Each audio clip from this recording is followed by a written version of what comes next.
Assalamualaikum dan selamat sejahtera. Hari ini kumpulan kami, Seksyen Kanun Keseksaan, ingin membentangkan tentang hasil kajian kes kami. Sebelum itu, kumpulan kami terdiri daripada 5 orang, yaitu Elvin Japmingkin, Muhammad Firdaus Aiman bin Muhammad Amran, Kayla Limpersin, Joshua Liveron Joseph, dan Hajar Aswati binti Hasan.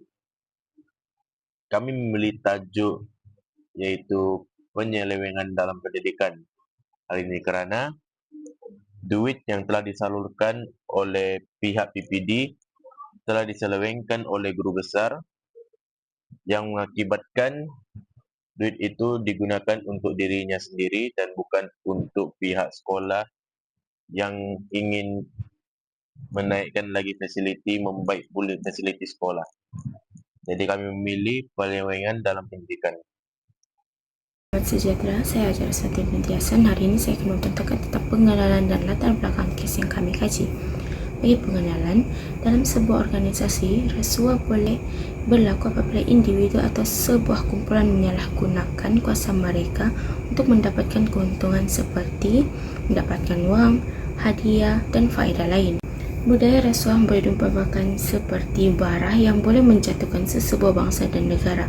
Hal ini kerana pembangunan sesebuah negara sudah tentu akan dipengaruhi oleh sikap dan moral yang diamalkan oleh setiap organisasi serta tugas yang dilakukan dengan tanggungjawab dan amanah. Rasuah juga boleh dirujuk sebagai penyalahgunaan kuasa atau kepercayaan untuk kepentingan peribadi. Rasuah merupakan salah satu perbuatan memberi atau menerima sebarang suapan sebagai upah atau dorongan untuk seseorang individu kerana melakukan atau tidak melakukan sesuatu perbuatan yang berkaitan dengan sebarang tugas yang rasmi, di mana suapan tersebut terdiri daripada wang, hadiah, bonus, jawatan dan lain-lain yang boleh membawa faedah kepada dua belah pihak.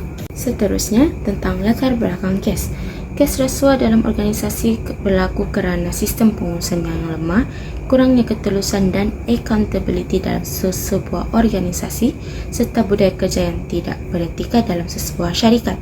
Rasuah ini boleh berlaku dalam berbagai bentuk di mana ia bergantung dengan peranan atau jawatan seseorang individu dan sektor yang turut terlibat seperti memberi dan menerima suapan, penyalahgunaan kuasa, penyelewengan kuasa, pemalsuan dokumen atau data, amalan nepotisme dan kronisme, dan rasuah dalam sebarang perolehan. Contoh yang boleh diambil ialah seorang guru besar dijatuhkan hukuman penjara 3 bulan dan denda sebanyak RM20,000 oleh Mahkamah Seksyen Kuantan atas tuduhan menyalahgunakan kuasa untuk mendapatkan keuntungan peribadi dengan cara mendapatkan suapan pada tahun 2021.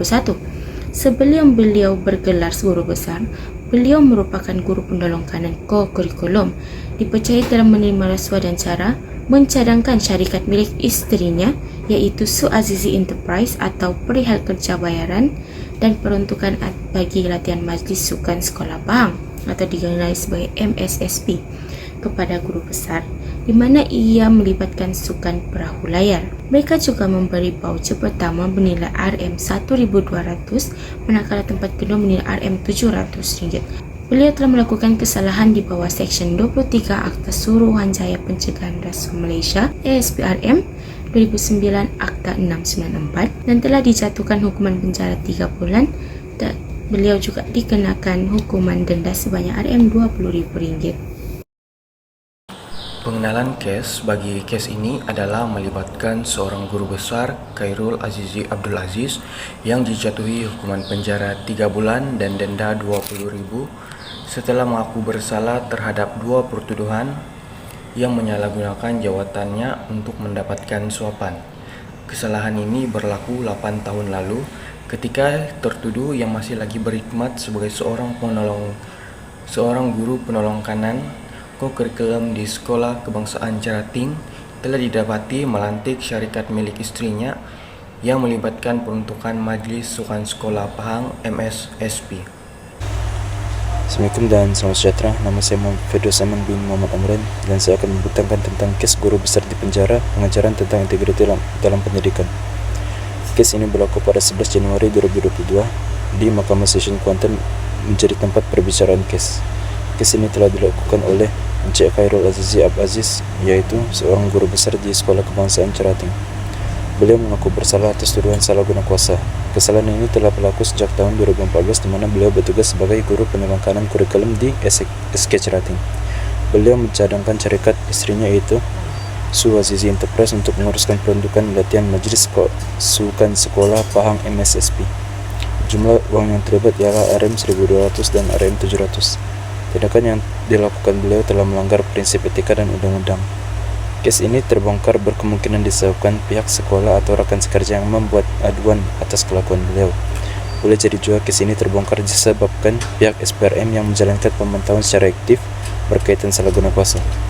Sewaktu di mahkamah, Encik Khairul Azizi Abaziz telah merayu dan menyatakan bahwa beliau tidak memahami prosedur keuangan kerajaan dengan betul. Namun pihak mahkamah tetap bergegas dan menjatuhkan hukuman penjara 3 bulan dan denda sebanyak Rm10.000 bagi setiap petuduhan. Sekiranya bayaran tersebut gagal, beliau akan menjalani hukuman penjara selama 6 bulan bagi setiap petuduhan. Faktor yang menyebabkan ia berlaku ialah kurangnya kesadaran dan pengetahuan tentang peraturan keuangan. Encik Azizi tidak memahami prosedur keuangan kerajaan dan tidak pernah menerima kursus yang berkait.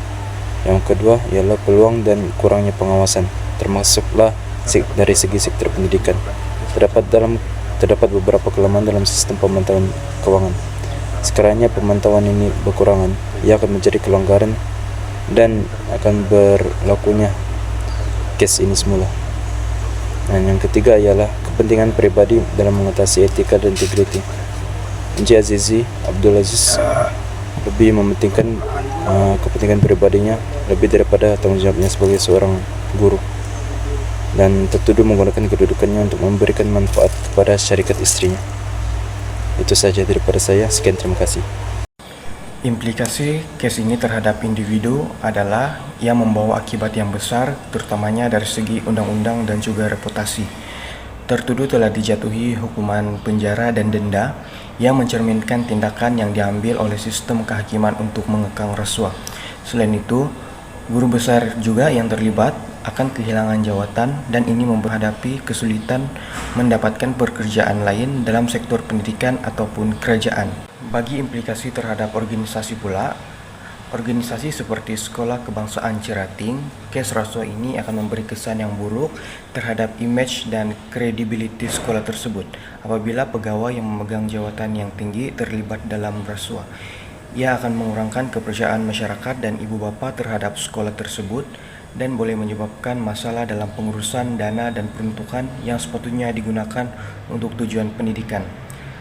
Manakala implikasi terhadap negara pula, sistem pendidikan yang terjejas akibat rasuah akan memberi kesan kepada kualiti pendidikan yang diterima oleh pelajar. Jika amalan ini berterusan dalam sektor pendidikan, ia berpotensi merendahkan mutu pengajaran dan pembelajaran serta menjejaskan pembangunan negara secara keseluruhan. Negara akan menghadapi cabaran besar dalam memastikan tenaga kerja yang kompeten dan berkualiti di masa hadapan. Jika kes-kes seperti ini dibiarkan tanpa tindakan yang tegas, ia akan mempengaruhi keyakinan masyarakat terhadap integriti dan ketulusan sistem pendidikan negara. Nama saya Khaililin Persin dan nomor metrik saya MS250132940. Saya akan menjelaskan pengajaran daripada kes yang kami pilih. Terdapat 4 pengajaran daripada kes ini. Salah satu pengajarannya adalah setiap individu, terutamanya pemimpin, haruslah menjalankan tanggung jawabnya dengan penuh integriti dan kejujuran.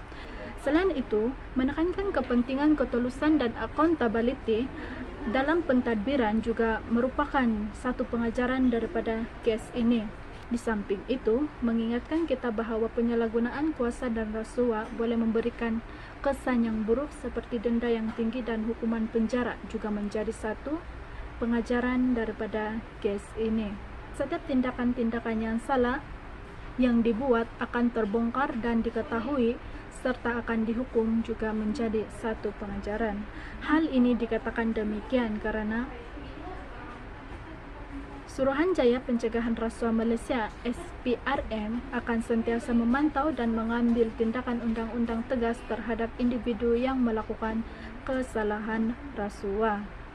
Sebagai kesimpulannya, Kes ini menunjukkan bahwa kejujuran dan integriti merupakan asas penting dalam kepimpinan, terutamanya dalam institusi pendidikan. Menerima suapan dan penyalahgunaan kes untuk kepentingan pribadi bukan sahaja memberi kesan negatif kepada individu tersebut, juga mencemarkan dan merusakkan kepercayaan masyarakat dalam sistem pendidikan. Oleh hal yang demikian, masyarakat perlu memainkan peranan aktif dalam menolak dan melaporkan kepada pihak berkuasa sebarang masalah penyalahgunaan kuasa dan rasuah. Sekian.